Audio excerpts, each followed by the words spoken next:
واسباب اللعب، بدل ما كان اللعب تحت الترابيزه بقى اللعب فوق الترابيزه وبكل وضوح. تابع معي.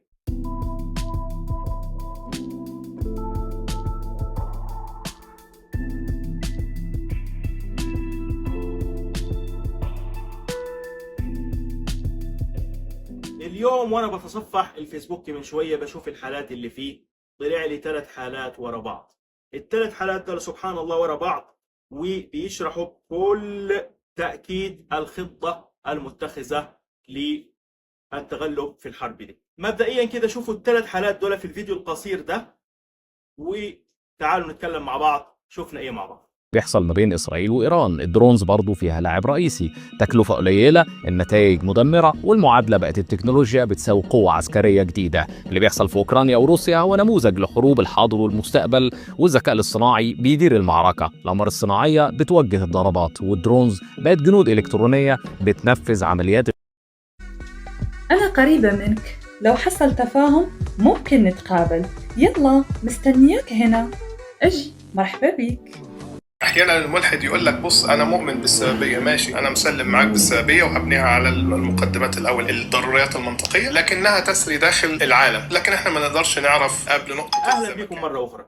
زي ما انتم شفتوا في الفيديو في المقطع الاول، هو حاله على الفيسبوك للدكتور الجندي، وهو دكتور متخصص في علوم التكنولوجيا والذكاء الاصطناعي والعلوم السيبرانيه. وشفتوا هو بيتكلم عن ايه، وشفتوا هو بيتكلم عن القوى الحقيقيه الان محورها هو الذكاء الاصطناعي، وهو بيقول يعني روسيا واوكرانيا وهكذا. ودي هي اول خطه من خطط البرنامج الصهيو امريكي في التغلب في الحرب الجاريه. لما تيجي انت تشوف كده، ايه اشهر موقع ذكاء اصطناعي في العالم؟ ايوه صح، شات جي بي تي. مستحيل انك انت ما تكونش سمعت عن شات جي بي تي. شات جي بي تي ده المؤسس بتاعه او المدير التنفيذي بتاعه اسمه ايه؟ اسمه سام التمان. سام التمان ده بشهاده شات جي بي تي نفسه هو من اصل يهودي. هذا الرجل باين حتى من اسمه سام بالساميه، والتمان مقطع مان ده احنا واحنا بندرس في الطب وكده. باختصار شديد ان القائم على اشهر موقع ذكاء اصطناعي في العالم هو مين؟ سام التمان، وهو رجل صهيوني. هسألك سؤال، لما يكون اشهر برامج الذكاء الاصطناعي تكون عند الطرف اللي بيحاربك، هل هو هيعطيك احسن حاجه عنده، ولا هيعطيك الاسلحه المصديه زي الاسلحه العسكريه اللي بتتصدر لنا؟ اكيد هيديك طبعا ادنى القوه الذكاء الاصطناعي. مش كده وبس، ده هو كمان بياخدك انت الحاجات اللي بيديها لك دي، بيجمع عنك معلومات، بيجمع عن كل الناس، وبيشوف بيعمل احصائيات، بيشوف بتفكر ازاي الناس. وحتى مثلا برنامج زي شات جي بي تي، انت لو بعت له رساله دلوقتي قول له تعرف ايه عني، جرب كده مع نفسك، هيقول لك اعرف عنك كذا وكذا وكذا وكذا. فالبيانات دي كلها بتوصل لهم وبيحللوها، وبيكون عندهم نتائج عامه عن وضع الطرف اللي هم بيحاربوه، الوطن العربي عامه او تركيا او اي بلد. فيعني حتى اللي انت فاكرها نعمه ده احصائيات. انما الذكاء الصناعي الحقيقي هو اللي مثلا زي ما انت شفت في شركه مايكروسوفت كمان، تمام، كوبايلوت، لما شهدت الشريفه ابتهال المغربيه الموظفه الشابه المسلمه، وفضحتهم وقالت انتم بتستخدموا الذكاء الاصطناعي في امور غير اخلاقيه وتحاربوا بها فين؟ ارض العزه. في ايه تاني ذكاء اصطناعي؟ برنامج زي جروك. برنامج جروك ده مين مؤسسه؟ ايلون ماسك. من هو ايلون ماسك؟ اغنى رجل في العالم والمقرب منهم. مين تاني؟ عندك تاني ذكاء اصطناعي مثلا زي ميتا اي اي. ميتا اي اي ده بتاع مين؟ بتاع الواد مارك، واللي هو زي ما انت شايف بشهاده الاستاذ الدكتور محمد الانصاري، وهو يعتبر رقم 1 في تعليم الذكاء الاصطناعي ومتابعه اخباره في الوطن العربي. شوفوا بيقول ايه؟ بيقول ان شركه ميتا اي اي الواتساب بتاعها متهم بتسريب بيانات شخصيه. مره واحد طلب رقم تليفون شركه قطارات، فراح بعت له رقم تليفون واحد تاني، والراجل كان بيتكلم على اساس انه هو بيكلم جهه رسميه، فاكتشف ان عطاله رقم تاني وبتاع، ففي تسريب بيانات. ودي مش اول مره، بل ان شركه ميتا والواتساب متهم وممكن ترجعوا الموضوع ده كله. وعلى الرغم ان هم بيدعوا المكالمات مشفره ومش مشفره وكده، فيعني التسريب واضح. فانت لما تيجي تشوف كده الذكاء الاصطناعي ده كله هم في يدهم، ويوم ما بيعطوك حاجه ايه علشان ياخدوا منك معلومات، وبيعطوك طبعا البواقي. وهو ده في اعتقادي السبب الاساسي اللي زعلهم يكشفوا عن انيابهم لينا. ايه كشف انيابهم كان ايه؟ رئيس وزير الدفاع بتاعهم يكتب لك هنا كافر، وزير الخارجيه يحط لك صليب بتاعهم.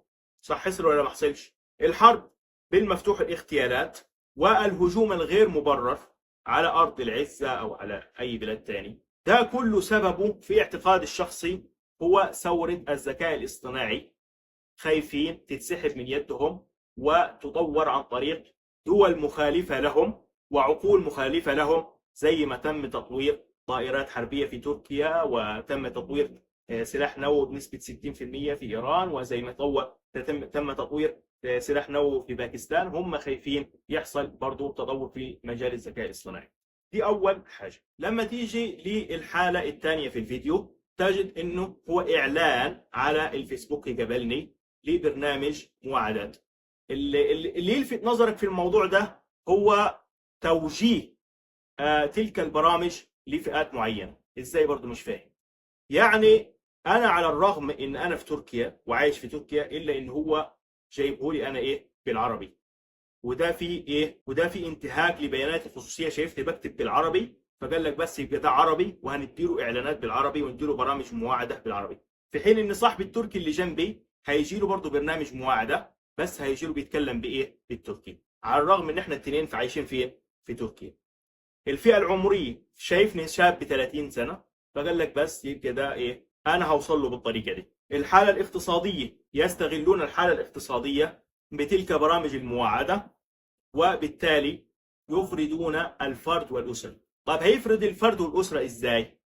مبدئيا المواقع دي كما علمت وكما بحثت في الموضوع بتكون نوع من الاثنين، يا اما هتسرقك يا اما فعلا بتكون مواعده مع واحده وبتكون والعياذ بالله زينه وكده.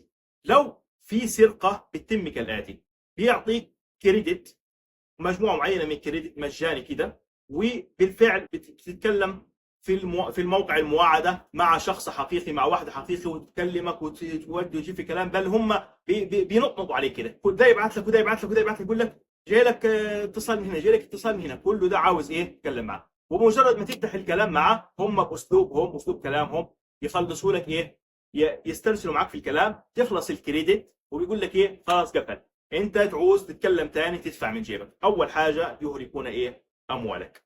رقم اثنين، يفسدون ايمان الشاب المسلم. ازاي؟ عن طريق المواعدات دي. بتعمل ايه؟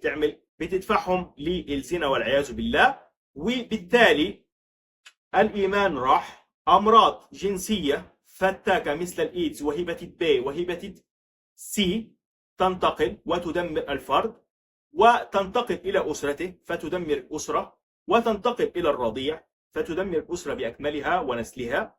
وللاسف يوجد سهوله في الوصول لذلك الموضوع بسبب الحاله الاقتصاديه اللي هم بيحطوك فيها، ويجيبوا عليك ديكتاتوريين في البلاد اللي بتحكمها.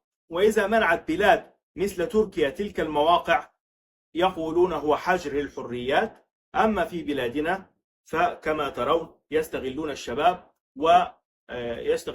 ويدفعونهم بالضغط الاقتصادي الى الحرام، وبذلك يكون دمروا الشاب ودمروا الأسرة. الأدهى من ذلك أن يعني كما سمعت أن تلك الفتيات تكون مدربات، يعني شغلانتهم والعياذ بالله، فتتدمر الأسرة اجتماعيا وجسديا وإيمانيا، والأسرة هي محور الدولة. المقطع الثالث في الحالة هو عبارة عن شيخ يسمى بالشيخ عبد الله رشدي، شيخ قريب جدا من الشباب، شاب كيوت.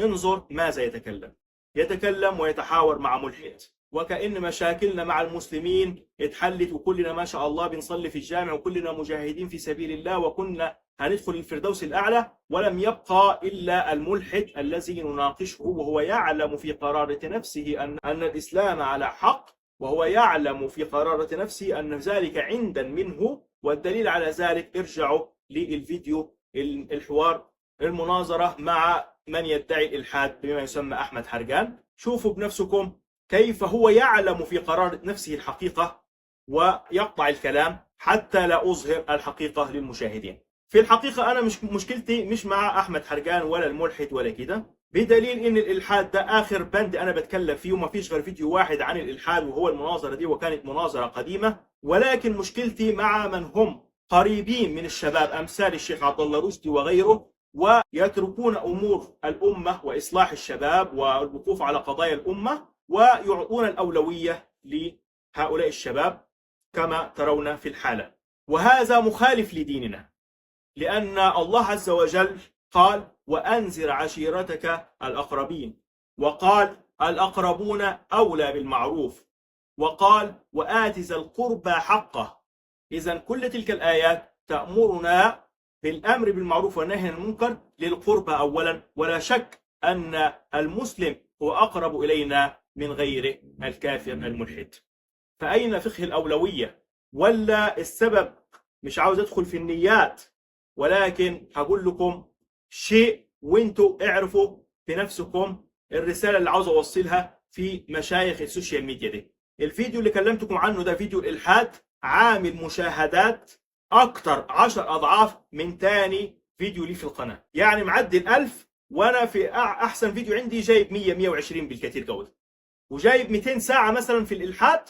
والفيديوهات الدعوية اللي بنقف فيها على مشاكل الأمة مثل الفيديو ده ما يجيبش 20-50 واحد. ليه؟ لأن الناس بتحب تسمع الحاجات دي. روح المشايخ، روح أمثال الناس دي كلها تتكلم في الكلام ده، وانتوا عارفين باقي المكاسب بقى اللي بتحصل، المشاهدات الكثير بتعمل ايه. فيا إخوة، محور المخطط الصهيوني الأمريكي هو إضعاف قوى الشباب علميا بالذكاء الاصطناعي وجمع عنهم معلومات، وخلقيا وصحيا واجتماعيا بتلك مواقع المواعدة والشهوات، وبتصدير مشايخ فيموس فيجر لا يهتمون بإصلاح الشباب ويهتموا بقضايا الأمة، وبذلك يفسد الشباب الذي كان يقود الجيوش الإسلامية على عهد رسول الله. انظروا إلى سيدنا أسامة بن زيد، وانظروا إلى قاتل أبي جهل